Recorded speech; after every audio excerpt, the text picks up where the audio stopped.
ఇరాన్పై గురువారం మధ్యాహ్నం వైమానిక దాడులు జరిగాయి.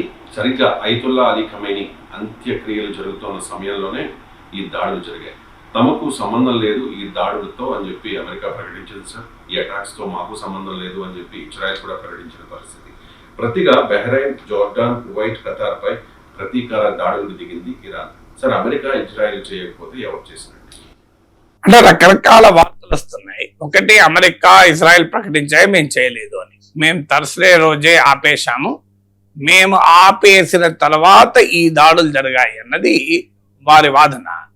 కానీ నిజంగా ఆపేశారా లేదా ఎవరికి తెలియదు. ఎందుకంటే యుద్ధ సమయంలో ఏం జరుగుతుంది అనేది ఎవరికి కరెక్ట్ ఇన్ఫర్మేషన్ రాదు. అన్ని డాక్టర్డ్ ఇన్ఫర్మేషన్ వస్తుంది, ఎవరికి అనుకూలమైన సమాచారమే వస్తుంది.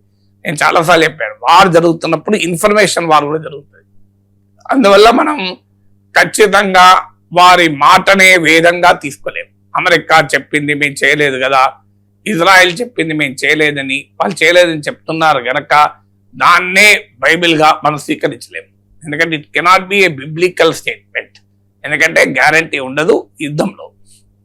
తర్వాత మీకు ఇంకో వార్తలు ఏమొస్తున్నాయంటే సౌదీ అరేబియా, యుఏఈలు చేయవచ్చు అని. కానీ సౌదీ అరేబియా ఆల్రెడీ అమెరికా ప్రతిపాదనను తిరస్కరించింది. అమెరికా అధ్యక్షుడు ట్రంప్ ప్రాజెక్ట్ ఫ్రీడమ్ అని ఒక ప్రతిపాదన చేశారు. స్టేట్ ఆఫ్ హార్మోజ్ను మిలిటరీ ద్వారా ఫ్రీ చేద్దామని. దానికి సౌదీ అరేబియా గగనతలాన్ని, ఎయిర్ స్పేస్ వాడడాన్ని, ఎయిర్ బేసెస్ వాడడానికి Mohammed bin Salman Saudi crown prince తిరస్కరించాడు. అమెరికా అధ్యక్షుడు ట్రంప్ కు, ఎంబీఎస్ కు చాలా మంచి స్నేహం. ప్రెసిడెంట్ గా ట్రంప్ అయిన మొదటిసారి, రెండవసారి కూడా ఫస్ట్ టైం సౌదీ అరేబియాకి వెళ్ళాడు. America vice president JD Vance మాట్లాడాడు ఎంబీఎస్ తో. జారెడ్ కుష్నర్ ట్రంప్ అల్లుడు మాట్లాడాడు. అది చాలా ముఖ్యం, ఎందుకంటే జారెడ్ కుష్నర్ కంపెనీస్ లో సౌదీ అరేబియా ఇన్వెస్ట్మెంట్ కూడా ఉంది. సో ట్రంప్ ఫ్యామిలీతో Saudi crown prince Mohammed bin Salman ఉన్న సంబంధాలు అలాంటివి. అయినా కూడా వినలే. సో నథింగ్ డూయింగ్, మేము ఎలా చేసే ప్రసక్తే లేదు అని సౌదీ అరేబియా ఫర్మ్ గా ఉంది. దాని తర్వాత ట్రంప్ ప్రాజెక్ట్ ఫ్రీడమ్ రద్దు చేసుకోవాల్సి వచ్చింది. అందువల్ల సౌదీ అరేబియా తన ఎయిర్ స్పేస్ కు, నేను చదివిన మేరకైతే మీడియాలో ఈవెన్ ఖమేనీ అంత్యక్రియలకు సౌదీ డెలిగేషన్ కూడా అటెండ్ అయింది. మీకు యుఏఈ డెలిగేషన్ అటెండ్ కాలేదు, కానీ సౌదీ డెలిగేషన్ అటెండ్ అయింది. సో అందువల్ల సౌదీ అరేబియా ఇరాన్తో ఘర్షణ కోరుకోవడం లేదు. ఎందుకంటే Saudi Arabia crown prince Mohammed bin Salman 2030 నాటికి సౌదీ అరేబియా ఎకానమీని కంప్లీట్ గా ట్రాన్స్ఫార్మ్ చేయాలి. ఒక టూరిజం, టెక్నాలజీ, ఇన్వెస్ట్మెంట్ హబ్గా సౌదీని తీర్చిదిద్దాలి, ఆయిల్ ఎకానమీని డైవర్సిఫై చేయాలని ఒక పెద్ద కార్యక్రమం పెట్టుకున్నాడు. అందుకైనా ఈ ప్రాంతంలో యుద్ధం ఉండకూడదు, స్టెబిలిటీ ఉండాలని కోరుకుంటున్నారు.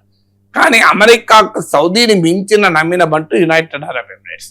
ఇక సౌదీ అరేబియా ఇప్పటికీ కూడా ఇజ్రాయెల్తో తన రిలేషన్స్ నార్మలైజ్ చేసుకోలే. కానీ యుఏఈ ఆ ట్రంప్ ప్రతిపాదించిన అబ్రహాం అకార్డులో భాగమై ఇజ్రాయెల్తో నార్మలైజేషన్ కూడా చేసుకుంది.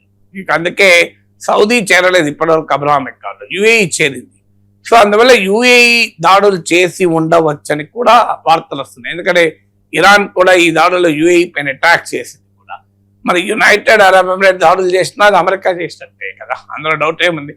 కానీ యుఏఈ ఇంకా కన్ఫర్మ్ చేసినట్టు లేదు, ఇరాన్ కూడా స్పష్టం చేసినట్టు లేదు ఎవరు చేశారని. ఎవరు చేయకపోతే వైమానిక దాడులు కదా అవి. వైమానిక దాడులు ఎవరు చేయకుంటే ఎట్లా జరుగుతాయి? ఏదో పేలుళ్ళు రహస్యంగా బాంబు పెట్టారు అంటే ఇరాన్లో ఉన్నటువంటి ప్రభుత్వ వ్యతిరేక శక్తులే బాంబులు పెట్టారా అని కూడా అనుమానించవచ్చు. కానీ జరిగిన వైమానిక దాడులు, విమానాల ద్వారా బాంబులు వేశారు. సో అందువల్ల ఏదో ఒక కంట్రీ వైమానిక సామర్థ్యం, ఎయిర్ ఫోర్స్ ఉన్నదే చేస్తాయి కదా.